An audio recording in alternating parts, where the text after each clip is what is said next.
Assalamualaikum warahmatullahi wabarakatuh. Alhamdulillah nahmaduhu wa nasta'inuhu wa nasta'hihi wa nastaghfiruh wa na'udzubillahi min syururi anfusina wa min sayyiati a'malina. Rabbi shrah li sadri wa yassir li amri wa hlul 'uqdatam min lisani yafqahu qawli. Tuan yang dirahmati Allah, kita panjat syukur kepada Allah Subhanahu wa taala atas izinnya kita dapat bersama-sama menyambut Ramadan Al-Mubarak tahun 1442 Hijrah. Hari ini saya ingin berkongsi satu topik bagi mengisi slot kapsul Ramadan. Allah Subhanahu wa taala membahagikan manusia ini kepada dua jenis, yakni dua golongan hamba. Tuan-tuan, hamba pada pandangan manusia ialah mereka yang diperah tenaganya. Hidupnya adalah untuk mengabdikan diri kepada Tuannya. Namun dalam Islam, Allah Subhanahu wa taala membahagikan manusia ini kepada dua golongan hamba.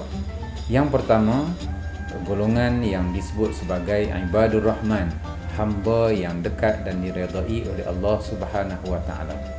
Yang kedua, golongan hamba yang dikenal sebagai ibadul musrifin, hamba-hamba yang jauh dan lalai daripada mengingati Allah Subhanahu wa taala. Untuk golongan pertama, Allah Ta'ala menyebut dalam Al-Quran Surah Al-Furqan ayat 62 yang berbunyi, A'udzubillahi minasyaitanirrajim, wa ibadur rahmanil ladhina yamshuna 'alal ardi hauna wa idha khatabahumul jahiluna qalu salama. Yang bermaksud, dan hamba-hamba Allah yang dikasihi, yang diredai oleh Allah Subhanahu wa taala ialah mereka yang berjalan di bumi dengan sopan santun. Apabila orang-orang yang berkelakuan kurang adab menghadapkan kata-kata yang tidak manis kepada mereka, lalu mereka menjawab dengan perkataan yang selamat dari perkara yang tidak diingini. Ini adalah sebahagian dari ciri ibadur rahman. Tuan-tuan, puan-puan boleh rujuk ciri-ciri yang seterusnya yang disebut oleh Allah Subhanahu wa taala dalam suratul Furqan. Golongan yang kedua yang disebutkan oleh Allah sebagai hamba yang musrifin, hamba yang lalai, hamba yang leka daripada menunaikan kewajipan kepada Allah Subhanahu wa taala. Mereka adalah golongan yang banyak melakukan maksiat, meninggalkan suruhan dan perintah Allah Subhanahu wa taala. Firman Allah dalam surah Az-Zumar ayat 53 yang berbunyi, A'udzubillahi minasyaitonirrajim, Qul ya ibadiyalladzina asrafu la taqnatu min rahmatillah. Wahai hamba-hamba, yakni mereka yang lalai, janganlah kamu berputus asa daripada rahmat Allah Subhanahu wa taala. Sehingga akhir ayat.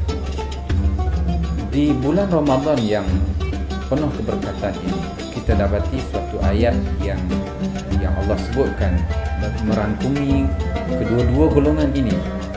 A'udzubillahi minasyaitonirrajim. Wa idza sa'alaka 'ibadi 'anni fa inni qaribun ujibu da'watad da'i idza da'an.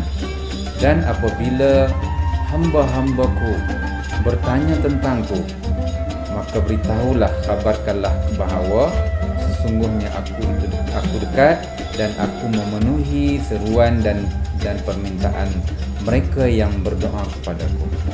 Tuan-tuan muslimin muslimat yang dirahmati Allah, di bulan Ramadan ini Allah menyeru dan memanggil kita, sama ada kita termasuk di kalangan hamba ibadur rahman ataupun kita dari kalangan hamba ibadul musrifin.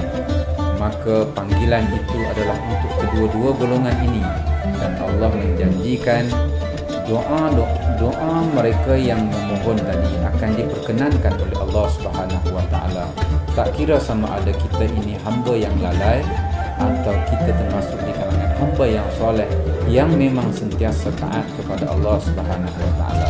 Sekiranya kita termasuk di kalangan hamba yang taat, maka kita berdoalah agar segala amal kita diterima dan diredai oleh Allah Subhanahu wa taala. Lalu kita dimasukkan di kalangan hamba yang dicintai oleh Allah Subhanahu wa taala.